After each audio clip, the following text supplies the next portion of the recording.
بسم الله الرحمن الرحیم. تشکر از شما برای ما وقت دادین.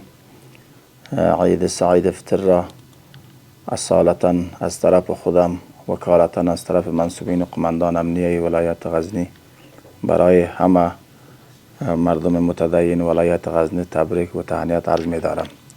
خداوند جل جلاله به شرافت ماه شرف رمضان همه طاعات و عبادات و شب روزهایشان را خداوند جل جلاله قبول و منظور بگرداند. انشاءالله العزیز برایتان معلوم است در بخش امنیت برای مردم غزنی، برای مسافرینی که از شهرهای ترانزیتی ولایت غزنی عبور میکنه شب روز اطمینان کامل میتیم. انشاءالله العزیز به 18 ولسوالی 6 حوزه و شهرهای مسیر عمومی ترانزیتی از مسیر داخل غزنی عبور میکند. انشاءالله از طرف امنیت انشاءالله اطمینان میتیم. انشاءالله هیچ نوع انشاءالله مشکل امنیتی و سیاسی و جنایی انشاءالله رخ نمیده.